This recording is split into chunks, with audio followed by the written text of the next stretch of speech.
আসন্ন গঙ্গাসাগর মেলা 2026কে ঘিরে প্রশাসনিক তৎপরতা এখন তুঙ্গে।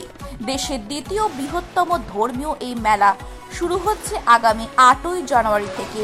মেলা চলবে 16ই জানুয়ারি পর্যন্ত। মেলাকে কেন্দ্র করে চলছে জোর কদমে প্রস্তুতি।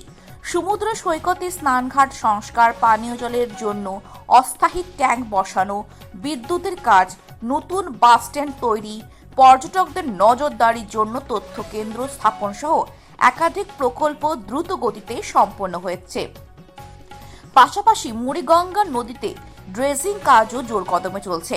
বিধানসভার নির্বাচনের আগে এবারের গঙ্গাসাগর মেলাকে আরও বিশেষ রূপ দিতে চাইছে রাজ্য সরকার।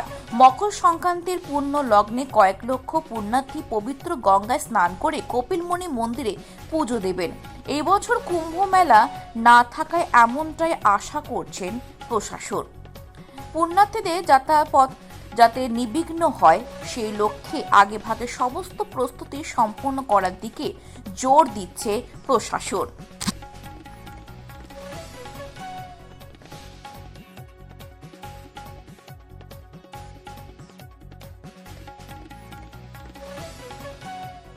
আমরা গঙ্গাসাগর মেলাকে তৈরি করার জন্যে, মেলা সাজানোর জন্যে আমাদের ইতিমধ্যেই ওয়াটার সাপ্লাইয়ের যে সমস্ত কাজগুলো সেগুলোকে স্টার্ট করানো হয়েছে ফায়ার ফাইটিংয়ের কাজ হয়েছে, বিদ্যুতের তারের যে সমস্ত কাজগুলি আছে সেগুলো, বিদ্যুৎ লাইন পৌঁছে যাবে বিভিন্ন জায়গায়, সে সমস্ত তার টানার কাজ, খুঁটি পোঁতার কাজ।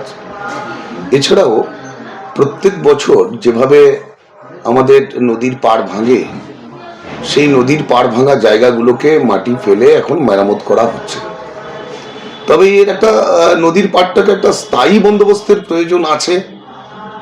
সেখানে নেদারল্যান্ড থেকে যারা এসেছিলেন বিশেষজ্ঞগণ, চেন্নাই আইআইটি থেকে যারা এসেছিলেন, তারা সবাই মিলে একটি ডিপিআর তৈরি করছে। খুব দ্রুত এই ডিপিআরটা আমাদের সরকারের কাছে জমা হবে।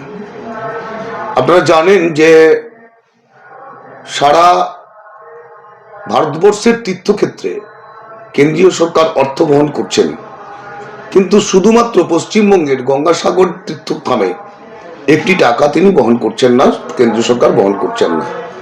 সম্পূর্ণ রাজ্য সরকারের ব্যয়ে এত বড় এক বিশাল ব্যয়বহুল মেলা সামলে ওঠা, সে শুধু মমতা বন্দ্যোপাধ্যায়ের জন্যই এটা হচ্ছে, তা না হলে কখনো সম্ভব হতো না। এই জায়গায় রাজ্য এবং কেন্দ্রের সম্পর্ক স্থাপনে পবিত্র তীর্থধাম, যেটা পৌরাণিক কাহিনীতে আছে, মহামুনি কপিল ভগবান, সেই কপিল ভগবানের সাধন ক্ষেত্র গঙ্গাসাগর বালুকা ভূমিকে রক্ষা করার যে দায়িত্ব, সেটা কেন্দ্রকে নেওয়ার জন্য আহ্বান জানাবো এবং রাজ্য সরকার তার সঙ্গে সহমত পোষণ করবে। দেখুন, প্রশাসনের প্রস্তুতি প্রত্যেক বছরের ন্যায় এবছরও প্রস্তুতি আমরা চোখে পড়ার মতোই প্রস্তুতি। মেলাঘাটের যেসব কাজকর্ম, বিশেষ করে সমুদ্রের সি বিচ, যেটা 2 নম্বর ঘাট ভেঙে গেছে সবাই জানেন, ওখানের কাজ যুদ্ধকালীন তৎপরতায় হচ্ছে আমরা দেখছি। সেই সঙ্গে মেলা মাঠের যে বিভিন্ন রকম যাত্রী পরিষেবার যেসব পরিকাঠামো, সেই সব পরিকাঠামোর কাজও সুসম্পন্নভাবে খুব দ্রুতগতির সঙ্গে কাজ হচ্ছে প্রতি বছরের মতো।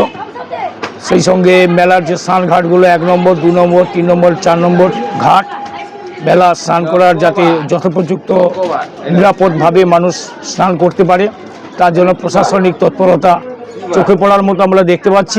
আমরা প্রত্যেক বছর তো আশা করি আমাদের মেলা খুব ভালোই হয়। গঙ্গাসাগর মেলা মানে গোটা বিশ্বব্যাপী নাম, গোটা ভারতবর্ষের অন্যতম বড় মেলা। আমরা এবছরও আশা করছি প্রচুর মানুষজনের উপস্থিত হবে। কয়েক লক্ষ লোকের মানুষের সমাগম তো এমনিই হয়, এবছরও আমরা আশা করছি যে সেরকমই সমাবেশ হবে। কুম্ভ মেলা এবছর নেই, তা কি এই জন্যই আরও বেশি আশা করছি যে যেহেতু এবছর কুম্ভ নেই, তো গঙ্গাসাগর মেলা, সপ্তীর্থ বারবার, গঙ্গাসাগর একবার, এখন সপ্তীর্থ বারবার, একবার গঙ্গাসাগর বারবার হয়ে গেছে। প্রশাসনের যে তৎপরতা, প্রশাসনের যে সহযোগিতা, যাত্রীদের সঙ্গে পুণ্যার্থীদের সঙ্গে যে সহযোগিতা, সেই সহযোগিতার ফলে দিন দিন এই মেলার শ্রীবৃদ্ধি ঘটছে। মানুষজনের, বহু মানুষের উপস্থিতি প্রতি বছর বাড়ছে। এবছরও আশা করছি যে আরও মেলার পুণ্যার্থীর সংখ্যা বহুগুণ বাড়বে।